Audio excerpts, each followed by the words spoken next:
lá, e a Universidade de Campinas, Unicamp. Orientou na carreira dele 43 doutorados e 35 mestrados concluídos. Temos um grande prazer de receber o professor José Armando Valente. Eu tenho que fazer uma ressalva afetiva. O professor José Armando Valente foi aluno da Engenharia Mecânica na USP de São Carlos, da professora doutora Lourdes Ologi e do esposo dela, que tem a placa do prédio aqui do Departamento de Matemática, professor Dr. Nelson. Seja bem-vindo, professor. Obrigado.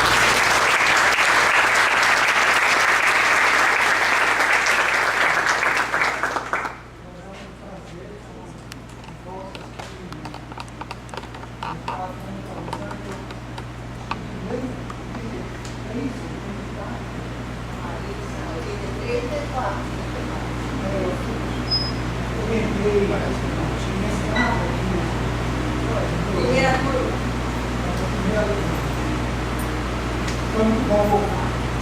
Bom,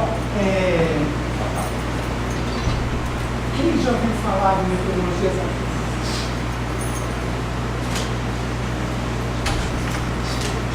Todo mundo aqui tem celular, conectado, WhatsApp, certo?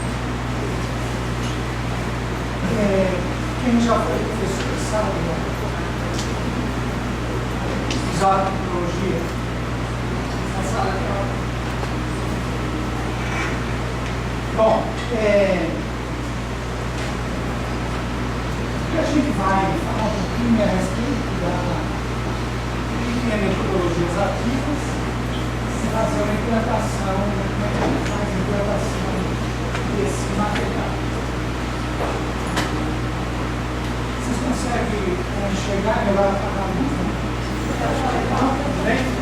Será que esse aqui é um som? Bom, então, falar um pouquinho sobre metodologias ativas. O nosso estudante hoje é muito diferente do estudante que a gente foi, ou do estudante, vamos dizer assim, de 10, 15 anos atrás. Primeiro, provavelmente não lê material impresso, lê telas, tem diversas telas. Fazem pesquisa usando bases de dados lá. Provavelmente não conhecem o computador. Prefere estudar usando o YouTube, dando tutoriais, e ele teve uma dificuldade muito grande de assistir uma aula de mais de 30 minutos. O que isso significa? Significa que, primeiro, a sala de aula ficam vazias, porque o aluno não consegue ficar nessa sala de aula.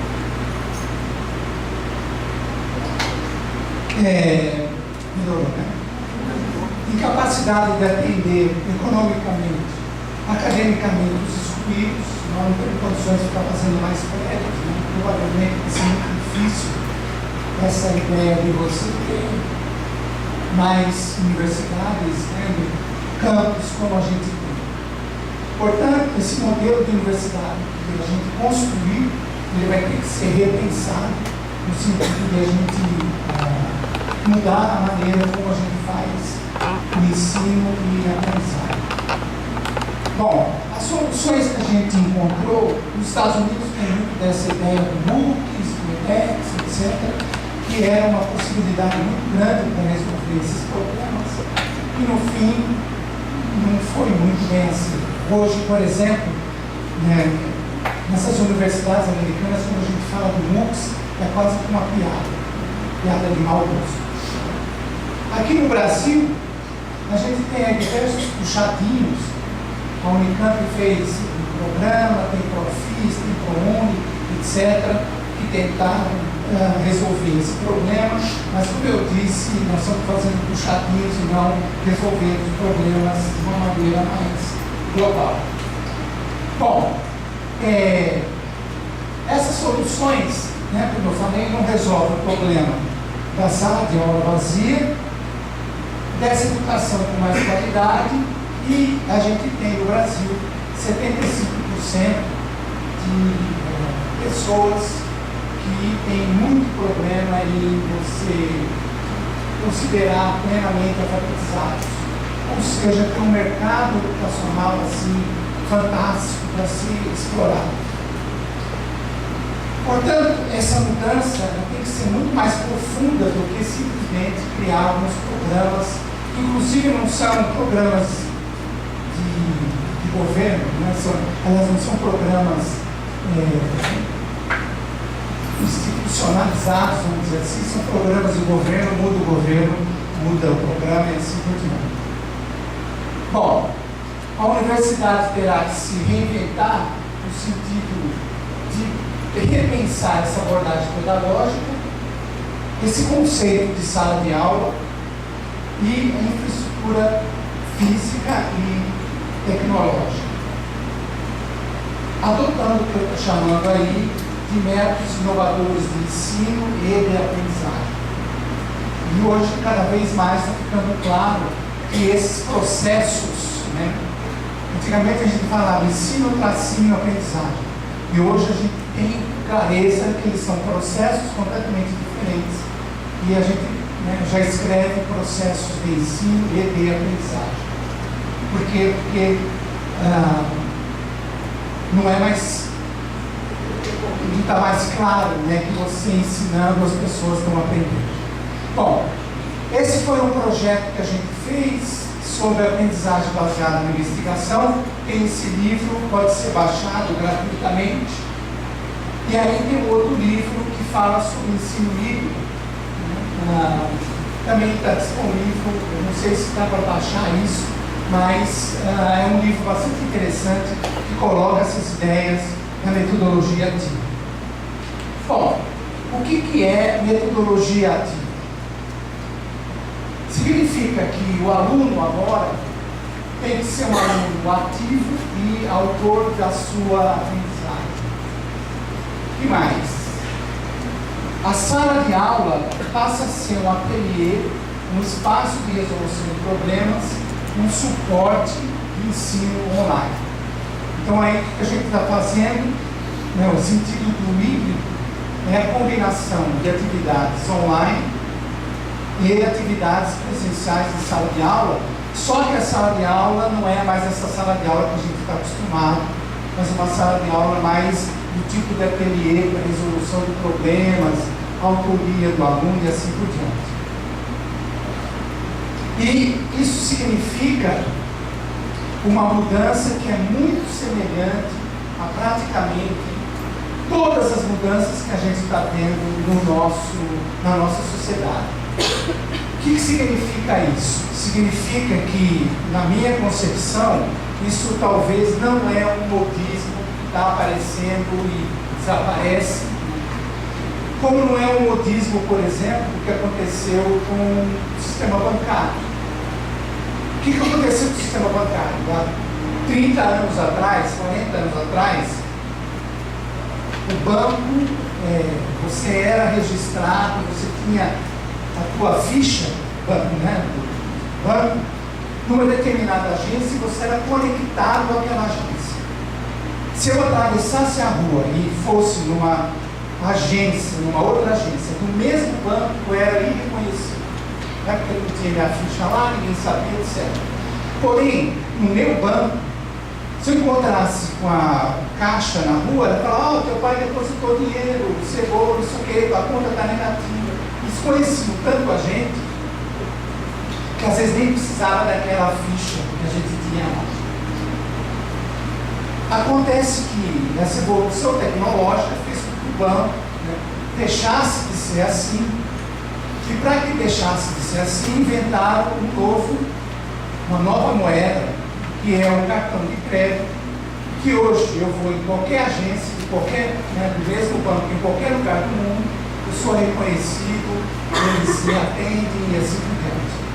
O que significa isso? Significa que grande parte da atividade que era feita por uma determinada pessoa desse banco, eles passaram absolutamente tudo para nós, clientes, e falaram, você toma conta da tua conta, você toma conta do tua, né, do teu recebeu, etc. E se você tiver algum problema, você vem aqui um dia e a gente tenta resolver. Sumiu o caixa, sumiu todo mundo, lá tem muito desse grupo, é nós.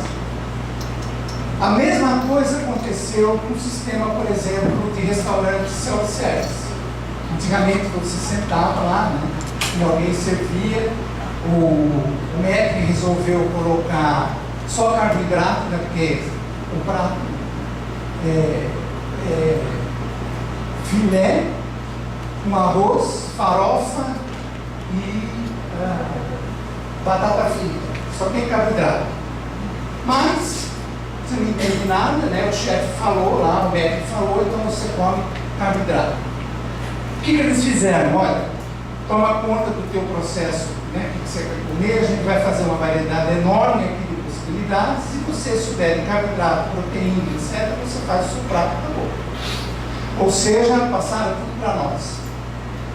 O último segmento da sociedade que não fez ainda foi a educação. A educação ainda, você vai, você senta lá, tem um professor que sabe tudo e ele passa as informações, como fazia o banco, o restaurante e assim por diante. E a gente está vendo isso acontecendo praticamente em todos os segmentos, como eu falei, e a educação agora, como a última a fazer esse movimento, faz justamente isso. A responsabilidade de aprendizagem é do aluno. E eu, como professor, vou estar aqui numa posição de orientação e não mais de passador de informação, de instrução para esse aluno.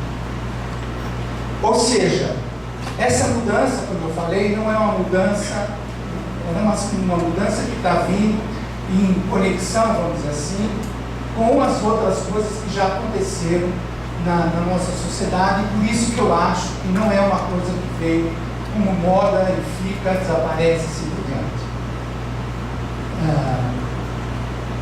Agora, como fazer isso, essa transição, como que implementa esse tipo de solução, é o que a gente está tentando fazer, conversar, falar, ver como é que faz, por exemplo, na pós-graduação, como é que faz na graduação, como é que faz no ensino básico e assim por diante. Então, a ideia da gente implantar essas metodologias ativas, ou começar a trabalhar com metodologias ativas, não é uma coisa nova, né? Porque grande parte professores já fazem isso, talvez não saiba que seja, né, está trabalhando com metodologias ativas, mas a ideia é você fazer um sistema educacional praticamente baseado nessas ideias. Bom, como eu falei, metodologias ativas não é nada novo. Por quê? Porque a gente tem já, ou tinha, aprendizagem baseada em projetos, coisa antiguíssima. Você tem aí ensino baseado em jogos, você tem estudo de casos, você tem aprendizagem por equipe. O que é novo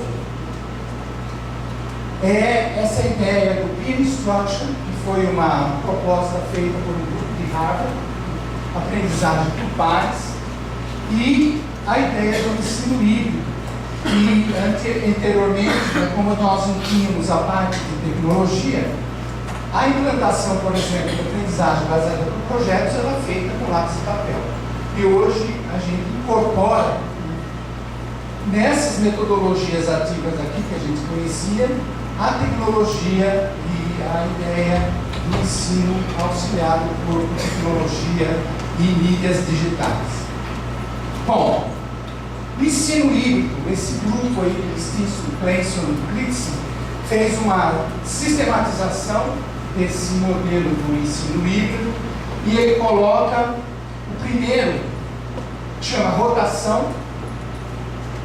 Não é nada diferente do que a gente fazia, porque a educação infantil já era baseada nessa ideia de você ter cantos, né? Um canto de portal, canto de ler, canto disso, canto daquilo, e as crianças, de certa maneira, rodavam nesses espaços. Eles chamam agora de estações, Você tem estação de leitura, você tem estação de tecnologia, você tem estação de conversar com o professor e assim por diante, e o aluno roda. Então isso é um modelo. O laboratório rotacional, parte dessas estações, uma dessas estações é um laboratório. Você vai lá fazer experimentos e assim por diante. Sala de aula invertida, eu vou falar mais a respeito disso. E rotação individual é o aluno que faz o seu processo de rotação. Onde ele vai gastar mais tempo, e ele faz isso junto com o professor. Então esse é um modelo, né, de rotação. O modelo flex, o aluno faz uma lista que ele vai cumprir, ele faz isso junto com o professor e incorpora atividades online. A la carte é o estudante responsável pela organização do seu estudo, juntamente com o professor, com a ajuda da coordenação da escola. E finalmente, esse virtual aí significa que praticamente a escola como um todo, não mais o professor, mas a escola como um todo, adotou a ideia do ensino livre. Não é mais um professor ou uma disciplina que faz isso, mas é a organização da escola que faz esse tipo de coisa. Bom, o que significa sala de aula invertida e a pedagogia invertida? Eu vou fazer aqui uma caricatura do nosso processo educacional. Primeiro, o professor apresenta o conceito. Vamos supor, o teorema de Pitágoras. Ele define o teorema de Pitágoras. Em seguida, ele faz uma interpretação disso. Vai lá, coloca uma escada, fala dos capetos, fala de luz, etc. Faz a interpretação, entra na parte da compreensão dessas ideias, né, no sentido de aplicar, como é que você vai da tua casa para a padaria, como é que você anda nos quarteirões, etc. E finalmente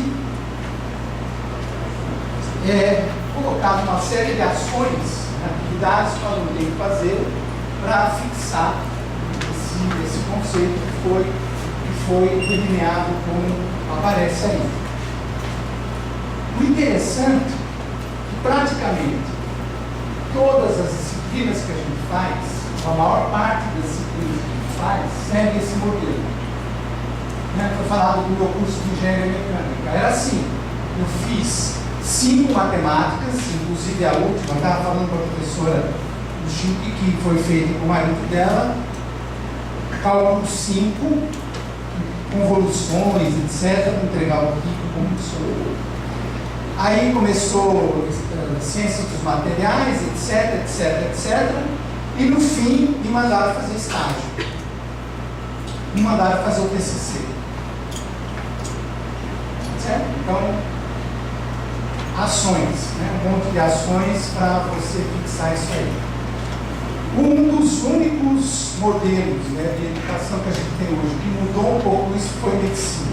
Medicina e enfermagem já não é mais assim. Já estão mudando um pouco essa ideia dessa sequência que vai desde o conceito até as ações. A outra coisa que é bastante interessante a respeito dessa visão é que praticamente as coisas mais importantes da nossa vida a gente não aprendeu assim. Eu não aprendi a namorar assim, não aprendi a beijar assim. Eu ia falar outra coisa, mas...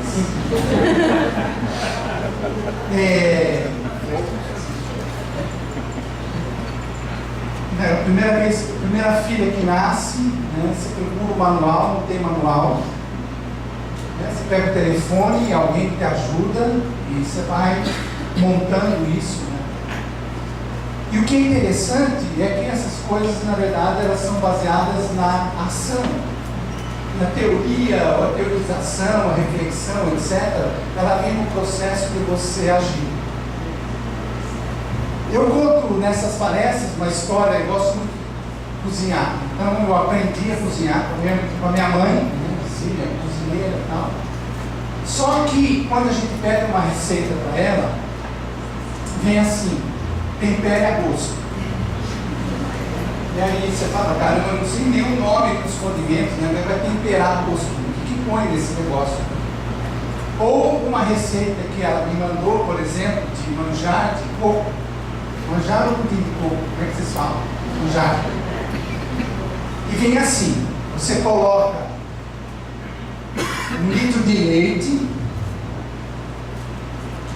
na panela, 1 litro de leite de coco, açúcar a gosto, põe isso no fogo, prepara lá num copo uma colher de maisena, dilui, e à medida que esse negócio vai esquentando, você vai colocando essa maisena devagarzinho e mexa até dar o ponto. Bom, estou eu lá fazendo um tal do manjar, fiz tudo que ela mandou, eu olho para aquilo e falo assim, tem cara de manjar, né? Uma gororoba. Pego o telefone, ligo para ela, está a 200 e poucos quilômetros lá. Ô mãe, estou fazendo aqui o tal do manjar, né? Fiz o que ela mandou e tal, e isso aqui está uma água, né? Isso não parece que vai dar manjar de jeito nenhum. Eu acho que você colocou pouca maisena. Dilui a maisena, não vai colocar a colher de maisena, porque se você colocar vai engrossar, vai empelotar. Isso não estava na receita, né? São as dicas que você tem que pegar assim no ar. Estou lá segurando, colocando, e de fato a coisa estava ficando engrossando. De fato está engrossando isso aqui sim. Ela falou, bom, e aí, o que é o ponto? Né? Você quando mexe, você não verifica o risco ou o traçado, vamos dizer assim, da colher no pudim? Eu vejo. Então marca o começo, faz o que você está fazendo normalmente. Se o círculo fecha, está no ponto. Quem que faz manjar assim?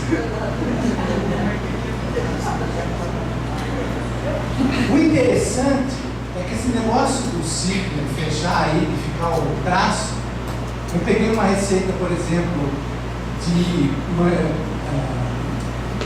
compota não compota, mas a geleia de pera, por exemplo, de uma portuguesa, e eles falam do rastro da colher. E se você pensar nas outras coisas que a gente faz, por exemplo, polenta, é a mesma coisa. Mingau de aveia, mesma coisa. Como é que fala lá, o brigadeiro, mesma coisa. Ou seja, tem aí um componente, a gente, né, não saberia explicar isso em matéria de viscosidade, de biofísica, bioquímica, né? Mas tem aí alguma coisa que eu posso, inclusive, tentar entender. Por exemplo, qual que é o papel da maisena nesse processo? Se não tiver maisena, eu consigo fazer manjar? Consigo ou não?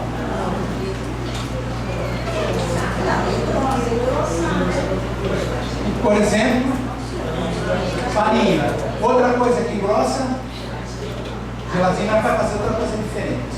Ou aí o pudim já é outra coisa.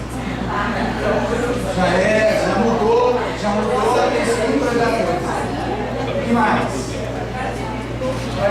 Ou seja, qual que é o ingrediente que faz a coisa funcionar? Amido. Ou seja, já estou no nível de concentração daquilo que estou fazendo. E se eu consigo fazer isso, eu consigo fazer esse pudim melhor. Claro que não vai ser o mesmo manjar, né? Não vai ser o mesmo manjar feito com a maisena. Se eu colocar lá, por exemplo, tapioca, vai ficar outra coisa, que é o manjar que o pessoal faz no Nordeste. Mas eu consigo ficar brincando com esse negócio hoje, que eu entendo como é que essas coisas funcionam. E aí eu vou me aprofundando o máximo que eu posso. Por exemplo, se você perguntar para mim qual que é a questão né, bioquímica, o que seja que está acontecendo aí, eu não sei o que o leite faz no amido, né, para fazer esse negócio engrossar. Eu não sei, eu não fui até esse nível aí. Mas eu poderia fazer PhD sobre manjar de coco. Então, onde nós paramos, e aí então que é o interesse de jogar isso para o aluno, onde ele para nesse processo tem que ver qual o interesse que ele tem, e não mais um professor que manda e fala, olha, se você não for capaz de fazer manjar de coco usando outro ingrediente, a não ser maisena, você não passa no meu curso. Entenderam qual que é a brincadeira? Bom, um exemplo de atividade, então isso mostra, né, que quando eu faço essa inversão aí, eu virei a mesa. E esse é, então, a grande dificuldade que nós estamos tendo na implantação de metodologias ativas, porque, na verdade, você vira toda aquela abordagem que a gente tinha pedagógica praticamente de ponta cabeça. E nós, como professores, que passamos aí, fomos formados, etc., a gente não foi formado assim. E aí tem muita dificuldade de entender como é que eu faço isso, né, baseado na ação, como é que eu chego lá na conceitualização, como é que eu tenho certeza que o meu aluno entendeu, e assim por diante. Tem uma série de problemas aí, de avaliação, etc., que a gente vai ter que resolver para implantar esse tipo de solução. Agora, muito do que já se faz, por exemplo, nas humanas, né, ninguém fica lendo na sala de aula. O pessoal lê antes, vai na sala de aula para discutir. Então, existem já disciplinas que são implantadas com esse modelo. Como eu falei em medicina, está assim em ciências humanas, tem diversas disciplinas que trabalham desse jeito. Só que as exatas, né, principalmente engenharias, etc., ainda não trabalham dessa maneira. Ainda é algo conceito assim. Então, nesse sentido que a gente coloca essa pedagogia invertida, e a ideia da sala de aula invertida é quando você faz exatamente essa mudança. Bom, tem outro exemplo que a gente fala da equação do segundo grau. Acho que todo mundo deve saber da equação do segundo grau, né? O que a gente fazia no ensino básico com relação à equação do segundo grau? Qual era a atividade que a gente fazia? Qual é a atividade? Lembra disso? Eu estudei o livro Oswaldo von Jorge. Era um livro inteirinho só sobre equação do segundo grau. O último capítulo é polinômios. Então a gente gastava praticamente o ano inteiro trabalhando com isso. Fazendo o quê? Qual era a primeira atividade que a gente fazia com isso? Para fazer o quê, o delta?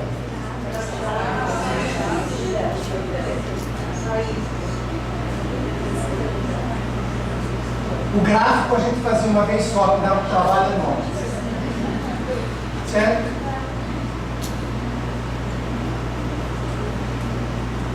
Quem conhece esse site? Vamos ver se a gente consegue entrar nele.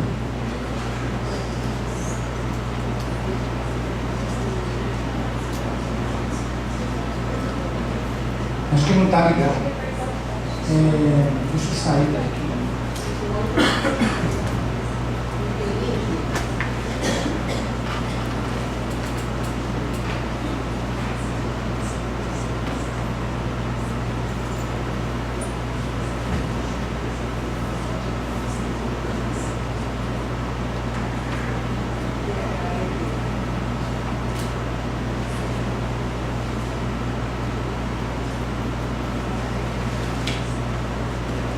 É um site da Universidade de Colorado, está totalmente traduzido, como vocês podem ver aí.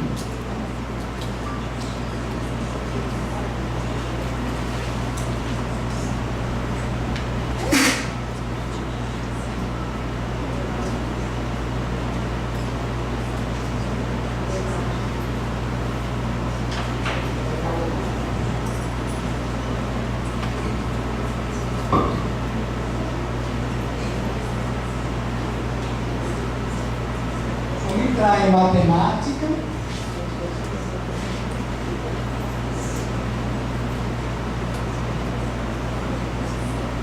tem aí um monte de exemplos, tudo relacionado com matemática.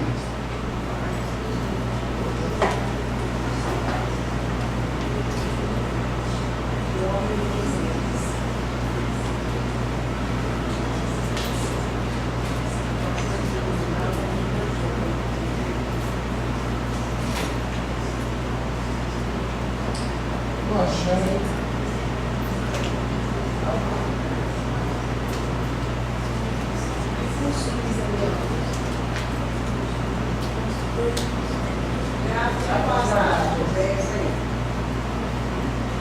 Já mudaram.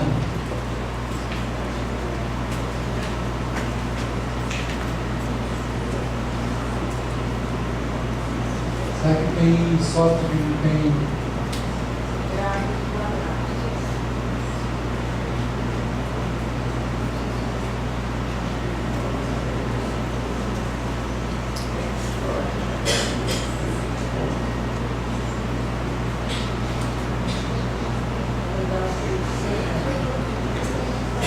Bom, tá aí. Se eu mudo o C positivo, eu tenho isso. O B positivo, tenho isso. Na verdade, eu estou falando agora da equação do primeiro grau. Que o A está igual a zero lá. E se eu movo o A. Ou seja, uma das atividades que a gente fazia, aquele monte de exercício para achar o valor do x1 básico, etc., era para entender qual que era a função do A, do B, desses quocientes da equação, e com isso, então, está resolvido. O problema é que eu, embora tenha equação aqui, se eu brincar, por exemplo, puxar C, eu tenho uma estimativa de onde ele está, né, o valor do x1 e x2. Porém, eu não tenho aqui exatamente o valor desses, né, desse valor do x1 e do x2. Ou seja, você precisa ter aí no desenvolvimento desse software que nós estamos falando, um pouco de inteligência para saber, por exemplo, quando você usa um software desse tipo, você tem que usar o lápis e papel para fazer o cálculo, né, do valor do x1 e do x2, ou quando você usa GeoGebra, matemática, etc., que ele já te dá o valor, né, independente daquilo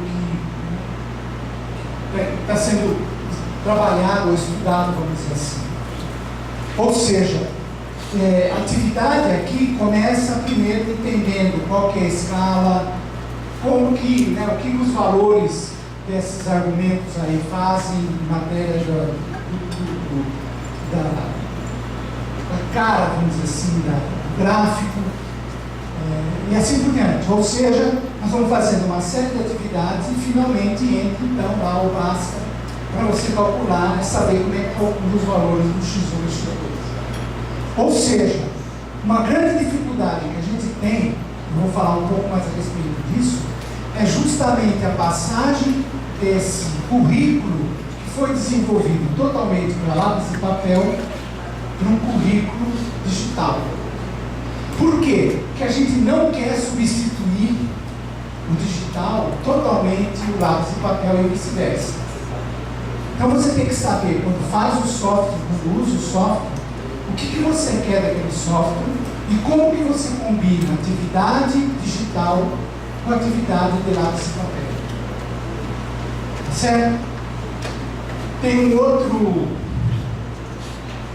outro software aqui, muito interessante.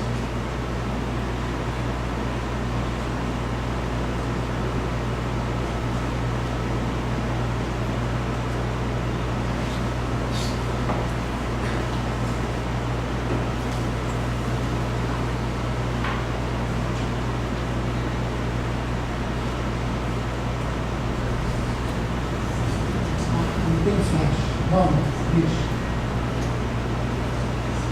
Vamos ver se tem um.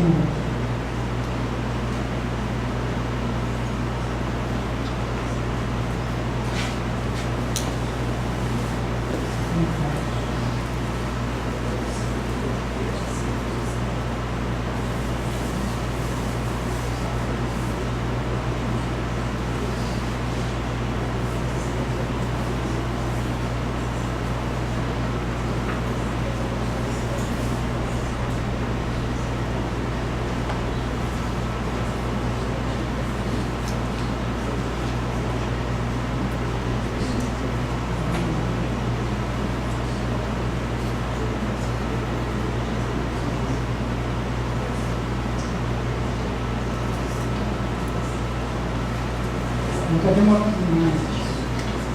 Bom, eu vou entender a ideia, certo?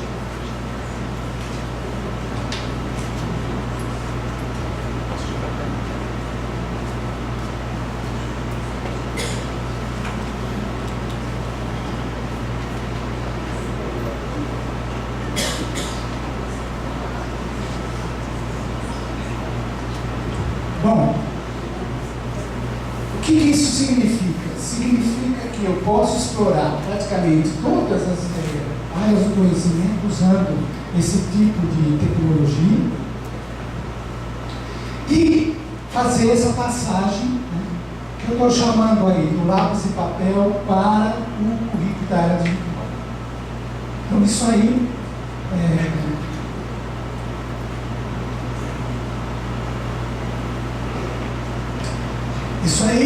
é o grande problema que a gente está tendo hoje.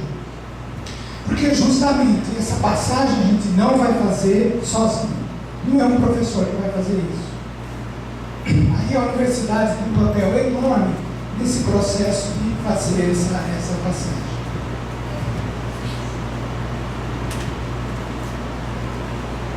Bom, a ideia de usar um software de online não é simplesmente você colocar o material lá e mandar o aluno estudar, né? É um pouco do que eu fiz com esse trabalho aí, que eu falei do manjar de coco.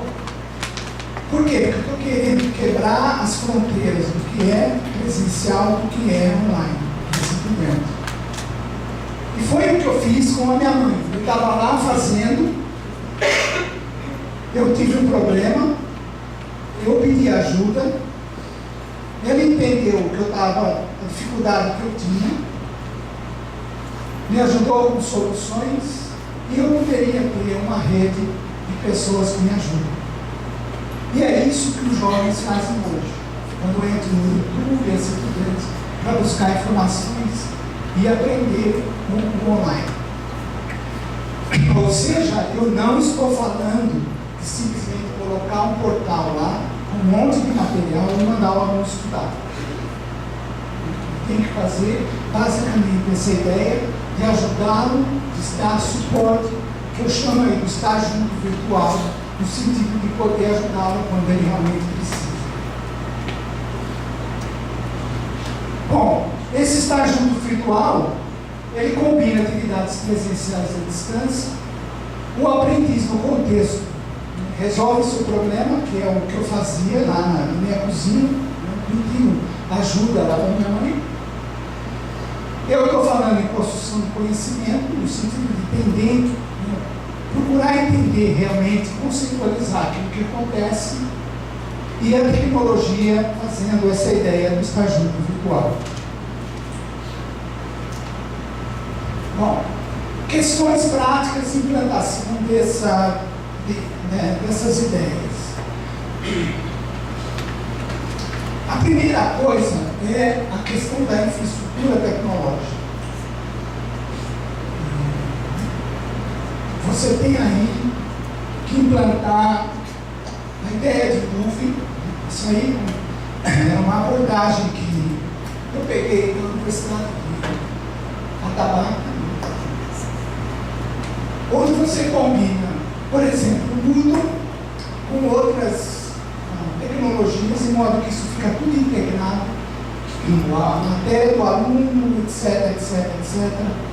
A ligação à parte administrativa, está tudo isso na nuvem, e o aluno, em qualquer lugar, ele consegue ter acesso às informações. Ou seja, eu não posso mais simplesmente vincular o aluno numa determinada sala de aula. Ele podia estar fazendo essa atividade, uma atividade embaixo de uma mangueira aí, porém conectado na nuvem, buscando material, conversando com outras pessoas, etc, etc, etc. E agora que as universidades, a Unicamp implantou nuvem no ano passado.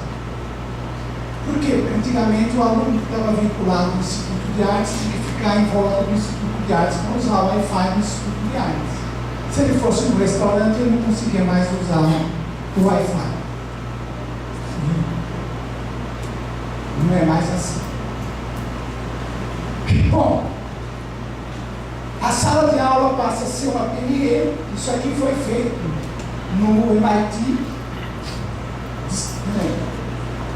Duas salas como essa, eles tiraram a parede, botaram lá 13 mesas. Em cada mesa tem 3 computadores. Em cada computador você tem 3 alunos e eles recebem um kit que eles têm que resolver. Eles já estudaram o material antes, né? No online, vamos dizer assim. Fizeram atividades auto-reflexivas, colocaram lá a problemática que eles estão tendo, etc, etc.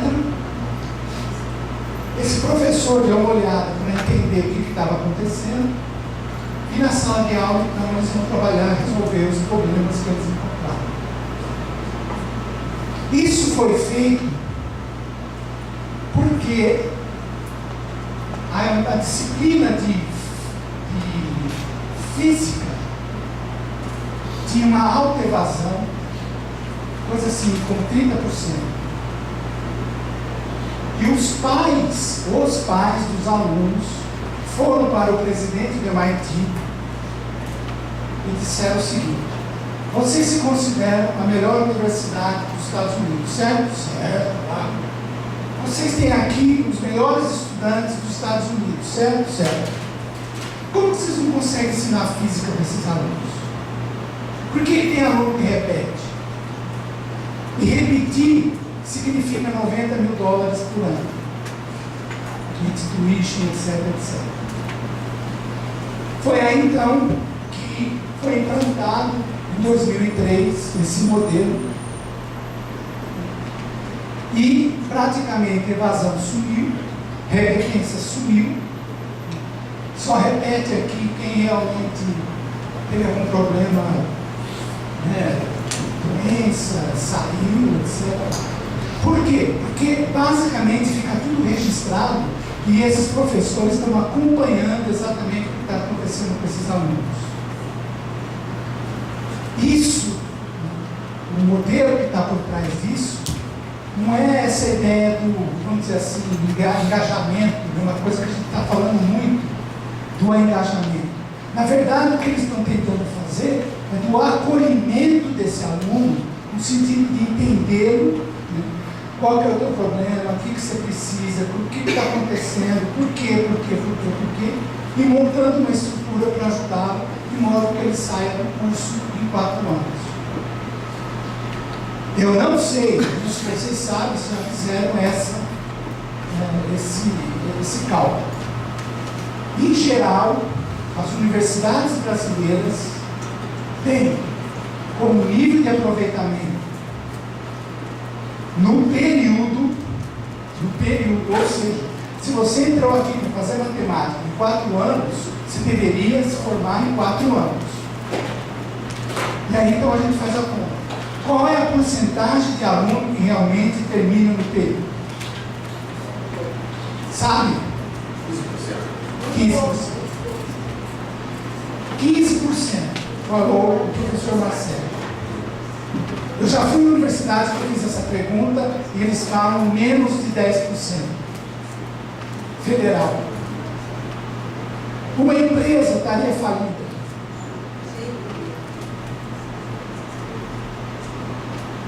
Uma empresa estaria falida. Quando a gente fez o estudo sobre evasão, a evasão dos cursos da física chegava a 90%, considerando 8 anos. 8 de 4, né? Porque 8 anos era o máximo de 40% na universidade. Era 90%. De engenharia na base de 50%. A Unicamp em geral é 55%, parece que USP dá 45%, começa com 5%. Não, nós fizemos de todas as universidades. Agora, ninguém fala, eles falam muito da razão de quem entra e quem sai, né? Eu estou falando no período, é isso que interessa para nós. Né? Nos Estados Unidos, quando o sujeito entra no ano de 2019, ele vai sair no ano de 2023, o número dele é 2023. Não é 2019 quando ele entra. Já carimbaram na testa dele o ano que ele tem que sair. Aqui não, aqui o cara fica e se perde, e ninguém olha para ele, e assim por diante. Então, uma das coisas que a gente está precisando fazer é introduzir a ideia do acolhimento, não é engajamento. Porque se o cara está acolhido, ele se engaja. Então, esse acolhimento é extremamente importante para saber o problema que ele tem, a dificuldade que ele tem, e isso sobre todos os aspectos, econômico, de saúde, de tudo, porque esse sujeito não é dividido. Ele não entra na sala de aula e fala, esqueci todos os meus problemas lá fora, agora só vou pensar em matemática. Então, se a gente não fizer isso, as universidades americanas estão fazendo isso. Universidades, assim, estaduais, né, tem 60% de evasão, e eles estão trabalhando com essa ideia de engajamento, passa para 70%, vai indo. As universidades particulares, como Harvard e MIT, já fizeram isso por conta dessa coisa extremamente cara, né? Que o sujeito tem que pagar $90 mil, dói no bolso mesmo, o pai reclama até não poder mais, e eles têm que dar conta de resolver isso. Existem já diversas soluções que estão sendo feitas no Brasil nesse sentido, e é a tendência para onde a gente faz, salas multiusos e assim por diante. Para isso você tem que ter materiais navegáveis, ou seja, esse aluno tem que navegar, tem que sair, tem que viajar, tem que buscar coisa fora, coordenar, refletir, etc. E existem softwares hoje que faz isso, que era um exemplo de um software que fazia isso. O professor montava essas páginas com trabalhos, com material do sujeito navegar, para fazer, etc., para deixar a resposta para ele poder ver o que realmente está acontecendo, etc. Bom, a outra ideia é a ideia do Piratã D'Ambrosio, que ele escreveu isso aí. E isso é extremamente pertinente para vocês no curso de graduação, no curso de pós-graduação. Aqui a gente tem que viver como orientador de mestrado e doutorado e pegar até os maneirismos dele. Porque tem que seguir o que ele faz, o trabalho que ele orienta, ou a área que ele trabalha, o artigo que ele faz, assim por diante, e esse sujeito nunca sai da gaiola. Ele não conhece, né? O Piratã escreve isso aí, os passarinhos que estão lá voando dentro da gaiola e não sabe a cor da gaiola. E hoje a gente está tendo muitas atividades que fazem esse sujeito sair da gaiola. Por exemplo, essa ideia da tecnologia ubíqua, que isso está em qualquer lugar, fazendo com que o sujeito faça um projeto relativo ou relacionado com a realidade que ele vive. Construir conhecimento, né, que não é parte do currículo propriamente, ou seja, você poder sair um pouco da gaiola e ver coisas diferentes, que não é bem aquilo, e essa ideia de autonomia e autoria.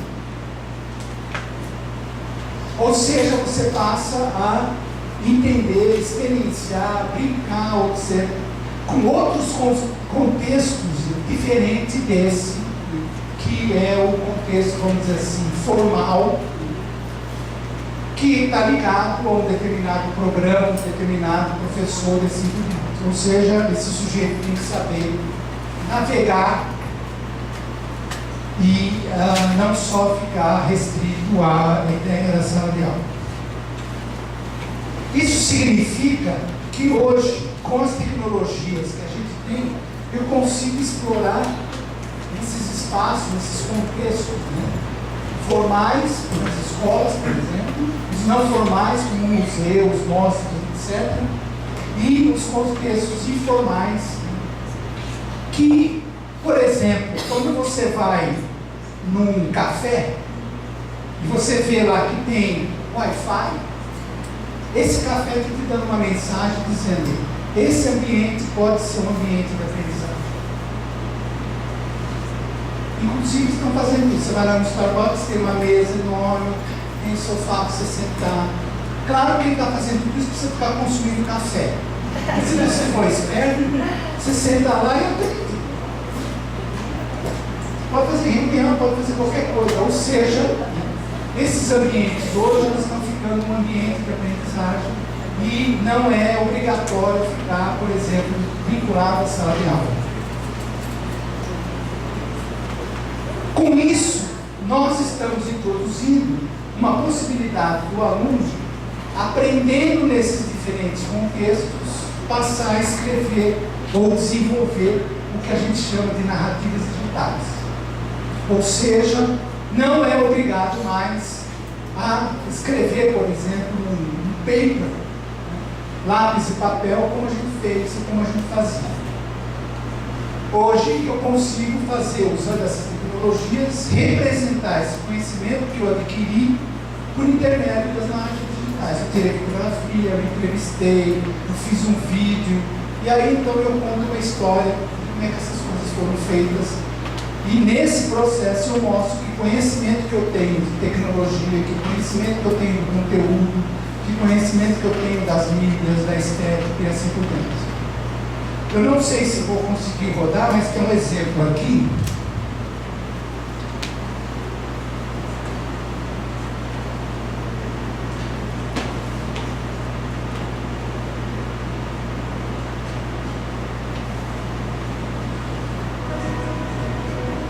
Currículo formal e currículo informal.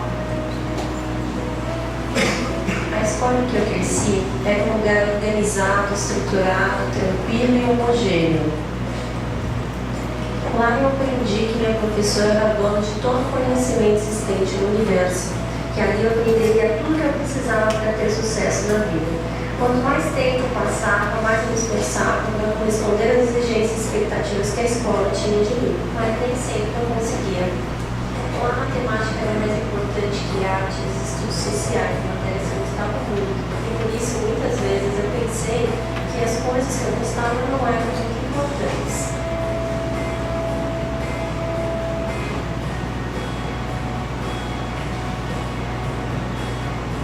Imagine o quanto eu gostava da escola. Você acha que não?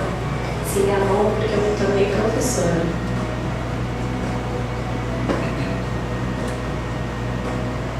Mas eu fiz a escola que eu acreditava, onde o pensamento era a ferramenta mais importante e que por meio dele aprendi e ensinei que 1 mais 1 pode ser igual a infinito. Ensinei que o conhecimento está na leitura de um bom livro, na internet, no cinema, nos jogos, no teatro, no museu e em muitos outros lugares, inclusive nas tecnologias.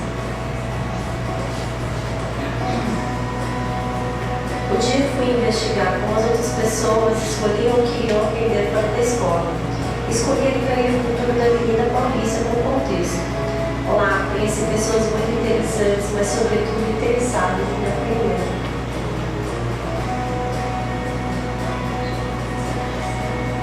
Eu lembrei que antes eu achava que só a escola podia escolher o que eu ia aprender. Na livraria Cultura, as pessoas me confirmaram que fora da escola podemos escolher o que aprender, que nós somos os principais autores da nossa aprendizagem. Que quando tivermos vontade de aprender alguma coisa a mais, podemos recorrer às tecnologias que guardamos no bolso e que aprender junto é muito mais fácil.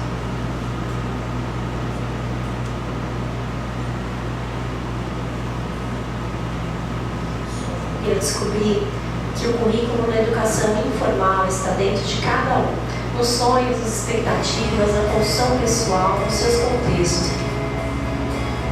Aprendi que a escola ainda tem muito a aprender.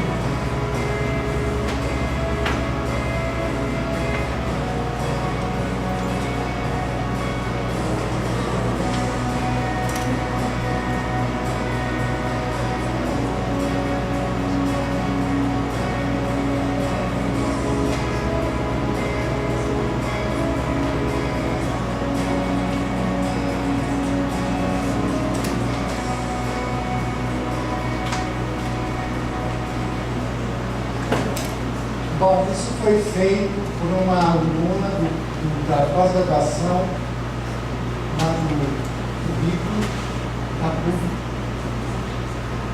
e estudando o que são os ambientes, os contextos E a gente achava que a livraria fosse um contexto não formal, ou seja, que eles tinham uma intencionalidade, etc, etc. E aí quando você vai conversar com o coordenador lá da livraria, ele fala, não, nosso negócio é comércio. A gente coloca o livro aí, quem tem interesse em ver, pega, não tem uma agenda nenhuma. Ou seja, é realmente um ambiente informal, no sentido que você vai lá e você faz a sua agenda de aprendizado, e não como um museu que tem uma agenda que já foi de um ambiente não formal, que é uma agenda já pré-programada, vamos dizer assim. Bom, essa é a Evelyn. A gente escreveu, eu e a Beth, um artigo a respeito dessa integração de currículo e narrativas, como é que a gente faz isso. Atividades mão na massa, isso então foi um projeto que eu participei agora, passei um ano na Universidade de Stanford, e vi que, por exemplo, os cursos que eles estão fazendo agora, é curso de graduação e pós-graduação juntos, misturam pessoas. E esse aí é um currículo que chama além, uma disciplina além dos bits e átomos, que o sujeito vai, na verdade, desenhar ou criar uma interface de um objeto educacional. Combina alunos de graduação e pós-graduação, são 10 aulas. Manhã tem aula teórica, 3 horas, e à tarde ele tem aula prática, que ele fica no laboratório. Por exemplo, na quinta-feira de manhã aula teórica, quinta-feira à tarde, então o sujeito fica no laboratório resolvendo coisas. E baseado em metodologias ativas. Esse aqui é um projeto que eles fizeram, em diversos exemplos aí, desenvolver para uma criança o brinquedo do sonho dessa criança. Então eles iam na casa, viam o que a criança tinha e perguntavam para a criança, o que você gostaria de ter? O que é o teu sonho em matéria de brinquedo? Então, por exemplo, nesse caso aqui embaixo, a criança tinha esse ursinho que ele queria colocar em cima de um carrinho e controlar o movimento com o celular. E aí então os alunos em 2 semanas fazem todo esse levantamento, o que tem que fazer, etc. E usando técnicas lá de Arduino, programação, etc., vão se virando, usando o Maker, um laboratório de realmente fazer coisas, vão resolvendo e, no fim de 2 semanas, chamam as crianças, com a família, etc., e entregam o presente lá, o brinquedo do sonho, tem lá a pizza, etc., faz uma grande festa. Eu fiquei extremamente impressionado com essa capacidade que esse pessoal tem de resolver problemas desse tipo aí. Isso aí, você não espera o que a criança vai falar, o que a criança vai imaginar, e eles têm que fazer. 2 semanas trabalhando em grupo. Isso aqui é o trabalho final. É outra coisa que fiquei extremamente impressionado, também feito em grupo. Os caras têm 3 semanas para fazer uma interface, um objeto educacional. Por exemplo, isso aqui é uma mesa. Isso aqui é uma mesa. É uma mesa do sujeito mexer esses objetos e fazer edição de filmes. Ele faz isso em cima dessa mesa digital. E assim por diante. O dia que eles apresentam isso, fica assim de pessoas do mundo inteiro indo lá para contratar esse serviço. Eu vi gente perguntando, olha, eu quero comprar isso, quero colocar isso no museu, eu quero fazer isso, quero fazer aquilo. Uma coisa assim que você não imagina o nível que esse pessoal desenvolve nesse processo de fazer esse material. E lê Piaget, lê Vygotsky, lê Paper, lê como é que se faz coisa educacional, como é que se desenha interface, programação, maker e assim por diante. 10 semanas. Trabalhando. Alunos de graduação e pós-graduação juntos. Concluindo. Formação adequada dos educadores. não é simplesmente combinar a tecnologia que hoje praticamente todo mundo tem, faz, usa, só que não sabe usar do ponto de vista pedagógico. Tem uma grande dificuldade de pegar lá Facebook, etc., e como é que você combina isso para fazer um negócio numa atividade pedagógica. Então, aqui é interessante entender quais são essas concepções pedagógicas, né? E as potencialidades da tecnologia que se precisa saber explorar, como é que ele faz isso. Outra coisa, né, desafio pedagógico, como eu falei, é justamente essa passagem do currículo, do lápis e papel, que é praticamente o currículo de todas as disciplinas que a gente conhece, né, português, matemática, basicamente, para essa ideia do digital, no sentido de como é que você combina lápis e papel com as imagens, etc., para mostrar se o sujeito realmente entendeu aquele conceito ou não. Essa passagem aí não é uma passagem trivial. O professor de qualquer disciplina não vai fazer isso sozinho. E aí então você precisa de grupos que ajudam, que pensam, que faz junto e assim por diante, para repensar como é que você faz essa passagem do currículo do lápis e papel para o currículo da era digital. E finalmente,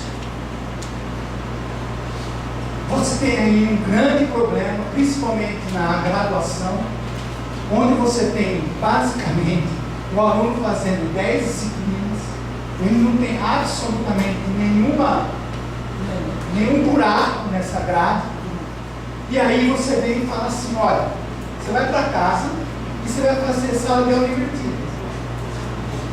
O cara fala assim, vai te caçar, né? Eu vou tomar cerveja. Por quê? Eu já fiquei das 8 até as 6. Isso é uma mudança muito complicada. Por quê? Porque ela está baseada na hora de bunda com o aluno sentado na carteira. Todo o nosso sistema educacional é baseado na hora de bunda do aluno. O grande problema da educação é que está centrada na bunda do aluno, não na cabeça dele. Quantas horas ele fica sentado? A Unicamp quis fazer uma mudança no curso de biologia, botando o aluno para fazer trabalho de campo, blá blá blá blá. Não, senhor, não pode. Tem que ter 3.000 não sei quantas horas, sala de aula e assim por diante. Os cursos que a gente vê nas universidades americanas, o sujeito faz 4 disciplinas por semestre. Para fazer 5, ele tem que pedir autorização para o reitor. Nessa disciplina que eu vi de Stanford, o sujeito faz 2 disciplinas. 2. Por quê? Porque ele tem que trabalhar o tempo todo, ele não tem que ficar na sala de aula. Essa mudança, não sei como é que a gente vai fazer. Que isso aí vem lá de cima. E é o que faz com que bota o aluno sentado aí ouvindo que isso vai ser. Aqui não tanto, mas numa universidade particular, o salário é hora de muda. É quando o sujeito deu de aula, ele foi lá na sala de aula. Não é pesquisa, não é nada. E aí então uma mudança bastante complicada. Então é isso. Aqui tem esse endereço que tem diversos exemplos, né? Matemática, engenharia, física, coisas da áreas humanas, por exemplo, que a gente levantou de professores, colegas que estão trabalhando com essas ideias de metodologias ativas, fazendo a coisa mais incrível possível, inclusive não usando tecnologia no sentido lá digital, né? Por exemplo, uma professora de odontologia usa games com cartelas, né? Ela não colocou isso ainda no computador, mas está fazendo uso de games, né, no ensino de odontologia. Eu não sei se a gente tem tempo para pergunta, mas se tiver alguma pergunta, a gente pode começar então a discutir. Esses caras tudo quietinhos ali. Nós temos uns 20 minutos e 5 minutos de pergunta para a participação. Olha, seguir vamos para a próxima atividade. Tem que falar no microfone, não? Então, mais, por favor.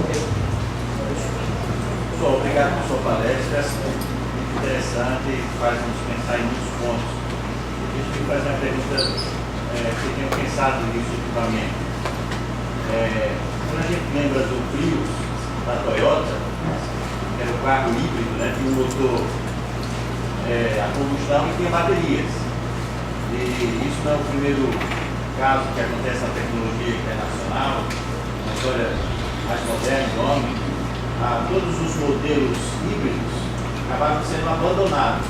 Isso nós estamos vendo na indústria automobilística atualmente. Ou seja, nós vamos abandonar definitivamente o carro híbrido, né, como era o Prius da Toyota, o motor a combustão e baterias, o motor elétrico, para um motor exclusivamente elétrico, que a tecnologia tem apontado para isso. Feito as devidas considerações em termos analógicos, o senhor acredita que o ensino híbrido é um ponto de transição, estamos caminhando para uma outra coisa, ou nós eu li o livro, ou na sua opinião nós vamos chegar a outro lugar? É até difícil da gente falar, porque a gente nem viveu ainda o híbrido, né, de maneira assim, implantado do ponto de vista de escolas mesmo, né? Porque o que a gente conhece nesses exemplos aí são pessoas voluntárias, né, que estão fazendo essa mudança. Inclusive, se você, por exemplo, na nossa disciplina lá de mineralogia, quando a gente tem duas disciplinas que a gente faz híbrido, o aluno reclama porque a quantidade de coisas que ele tem que fazer é muito grande em vista desse número de horas que ele tem. Ele faz 8 disciplinas, ele não consegue. Mesmo para entrar no AFA, ele já reclama porque tem muita quantidade de material e assim por diante. Eu não sei, mas eu acho que tem uma conversa bastante interessante do Papa com o Paulo Freire. Eu não acho que a escola vai deixar de existir no sentido que a gente não vai precisar. Como você pensa, por exemplo, o carro elétrico. Eu fiquei assim, impressionado, porque o sujeito, ele faz a garagem da casa dele já com as placas, ele chega com o carro, ele pluga o carro dele lá nas baterias das placas e praticamente é custo zero.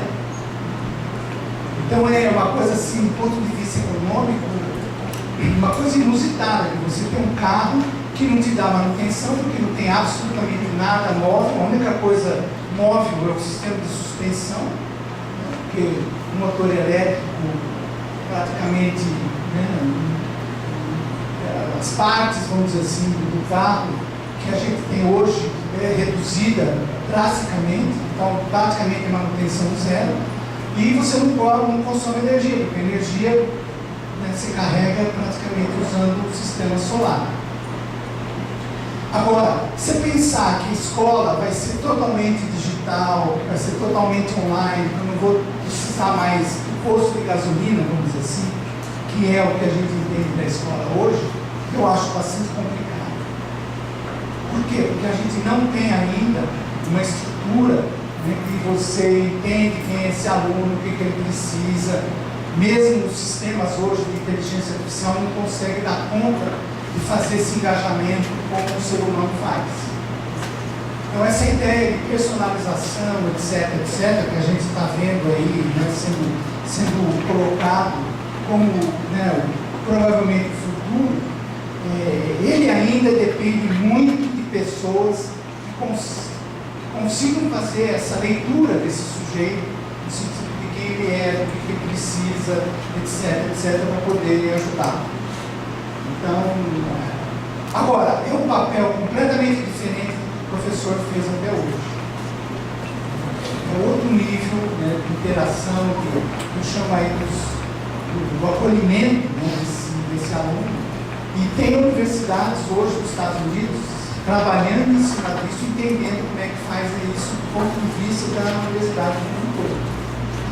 Inclusive usando o software também, faz esse levantamento do aluno, consegue ver como é que está a produtividade dele, o que está caindo, assim por diante, o que ele está tendo problema, e com isso poder ajudá-lo cada vez mais.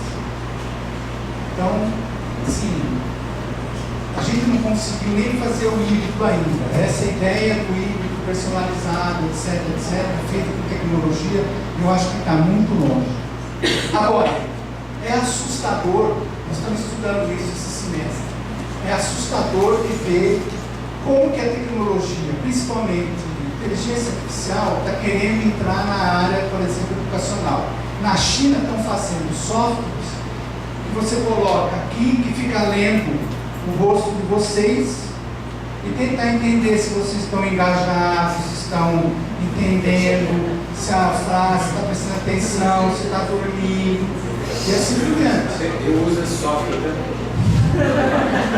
Já criei. Você joga o jogador lá. Eu mudo. Quanto mais que está se Então, tem interesse, tem. Agora, isso tá na internet, você pode acessar e ver. É um projeto que eles estão fazendo, como é que eles fazem? Eles ficam mostrando caras, né, pessoas na sala de aula, eles têm lá bilhões de pessoas para poder fazer isso, só que depende muito do que eles mostram. Então, o sujeito que estava fazendo essa entrevista, ele falou, bom, eu vou ficar lá, né, no jardim, você aqui na janela, procura me ver o que eu estou pensando, se eu estou engajado, como é que está. E eles fazem esse experimento com esse sujeito, ele está lá no jardim, olhando, né, andando e tal, e o software pegando o rosto dele, a roupa, etc. E faz uma série de inferências do que está acontecendo. E fala, por exemplo, que ele está com um terno preto. E ele fala assim, meu terno não é preto, meu terno é cinza. Só que aí vai falar lá, o pessoal que está desenvolvendo, eles nunca mostraram o terno cinza na máquina, e a máquina não consegue identificar cinza, só indica se não é preto. Entendeu? Ou seja, tem aí um bias, tem um monte de problema que está sendo colocado no levantamento desses softwares, que você fica pensando, isso aí, sabe, vai provavelmente pegar aí o que está, né, uma maioria, mas exatamente o que a pessoa está fazendo, pensando, etc., vai ser muito complicado. Mas o Então, objetivo é para melhorar o ensino ou para você entender se eles estão entendendo ou não estão entendendo. Isso aí.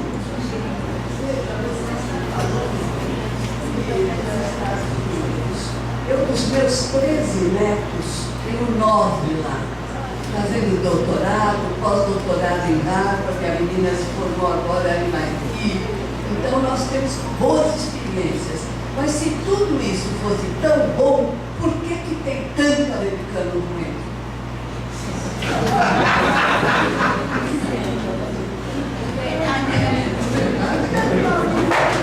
Eu sou o presidente que está fechando. Está fechando aqui no Brasil.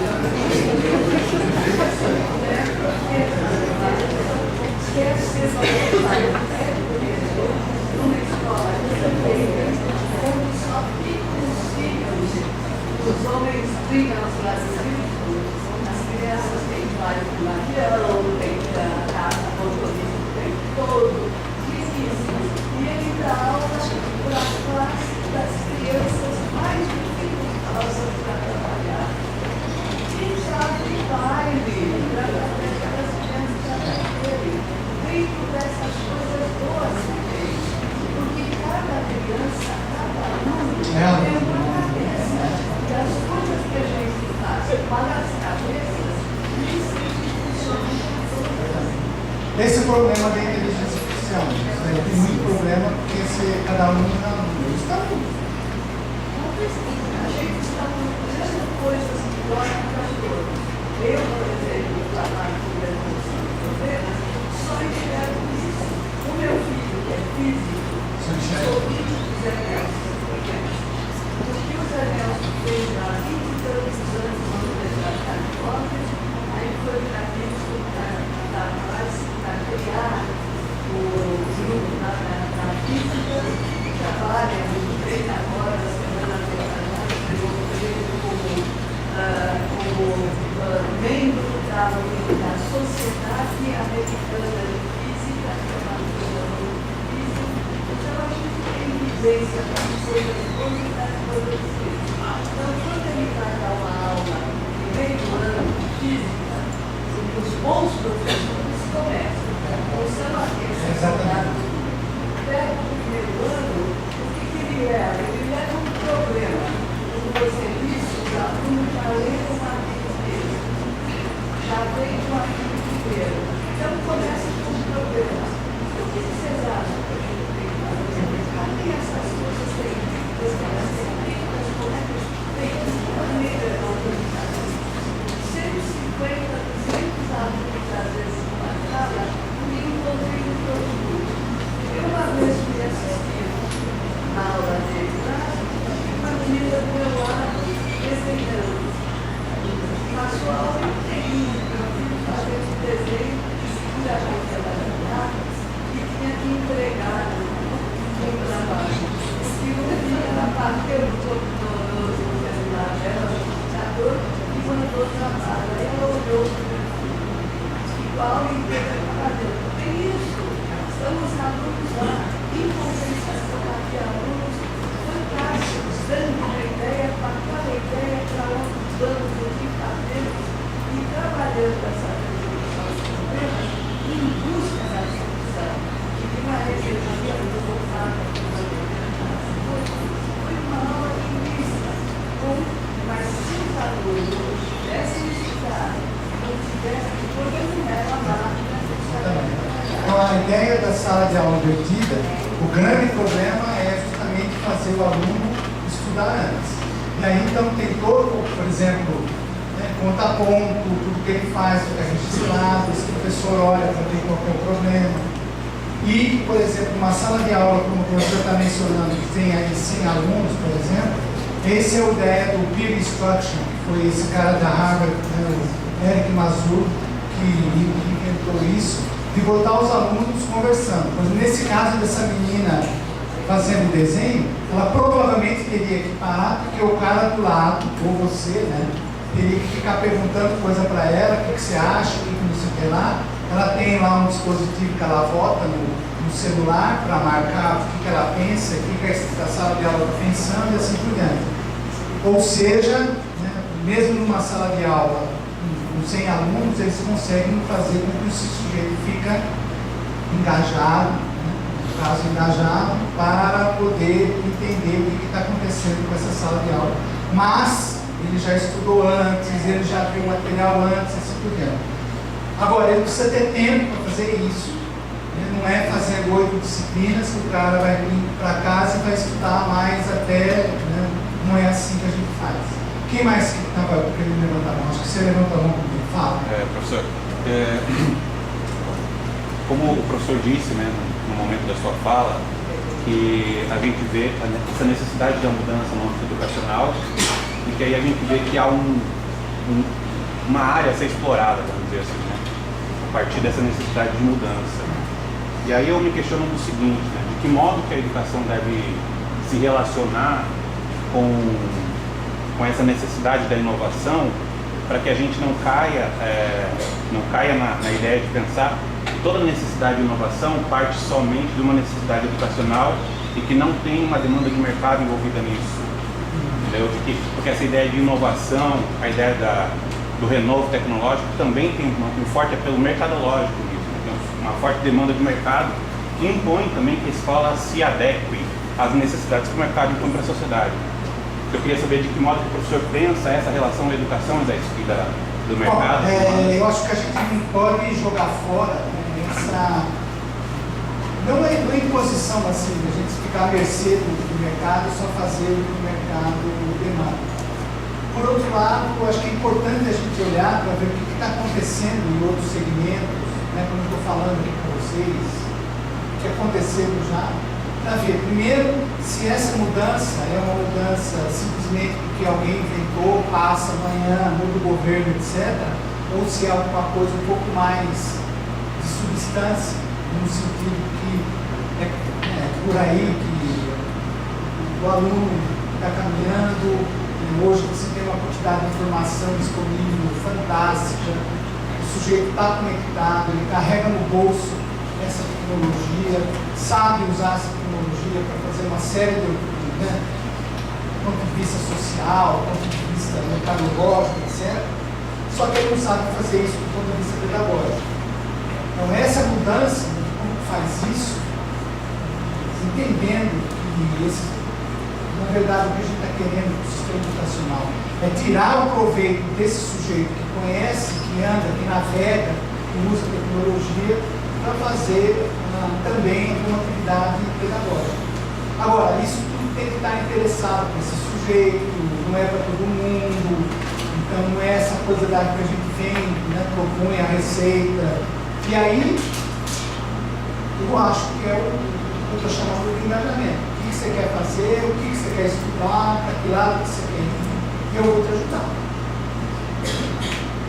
E aí, nesse processo de tentar entender quem é esse sujeito, nós vamos entender se ele está simplesmente voltado para o mercado ou ele está realmente querendo aprender como. É que eu não estava pensando nos sujeitos que estão aprendendo somente, né?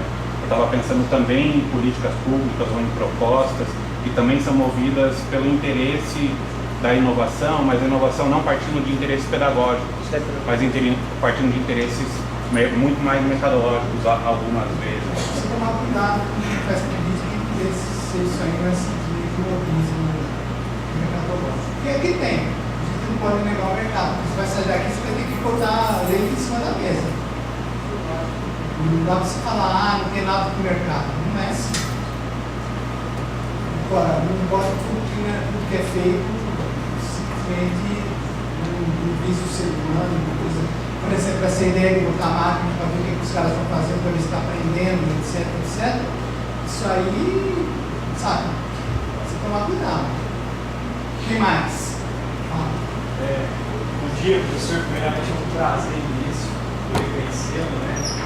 Trabalhei com o seu fazenda, já inteiro, grupo, né, da comunidade criativa do país. Mas a minha pergunta direta é: a gente que trabalha diretamente na comunidade criativa, mão na massa, já há alguns anos, na nação brasileira, a gente tem lidado com um desafio muito grande, que é pensar essas práticas, essa comunidade significativa, não fazer por fazer, integrado ao currículo. Eu falo isso, queria que você comentasse um pouco o que a gente pode pensar hoje nessas atividades que têm trazido alguns resultados isoladamente muito significativos no nosso país. A gente tem hoje, por exemplo, o nosso projeto Matinho, a gente desenvolve tecnologias usando matemática, todo o tratamento da doença de Parkinson, principalmente com a iPhone legal do MIT. Só que a gente tem enfrentado hoje problemas muito grandes. Colocou na nossa sala que nós não podíamos desenvolver isso na sala de aula porque não haveria testes padronizados. Nós começamos esse trabalho em 2015, nos colocaram em contraturno, de uma forma muito brusca, com essa educação, assim como isso na escola municipal, no início, hoje no Instituto Federal, embora a gente tenha uma referência do ensino federal, nos colocaram a mesma coisa que os pais nos cobram sobre outro teste chamado Enem. Então a gente tem problemas muito grandes, uma vez que a gente não consegue colocar criatividade dentro de um currículo, a gente não consegue colocar formas investigativas, diferentes modos de pensar e produzir conhecimento, né, dentro de um próprio teste padronizado. Então, como a gente pode pensar isso, uma vez que a gente tem tantos trabalhos tão legais como no sul do país, no centro-oeste, no sudeste, como a Débora agora também, que é uma das parceiras do nosso projeto.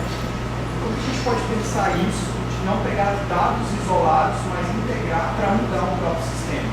Então esse é um desafio que a gente tem. Isso aí é a pergunta lá dos 14 bilhões de dólares, né? Como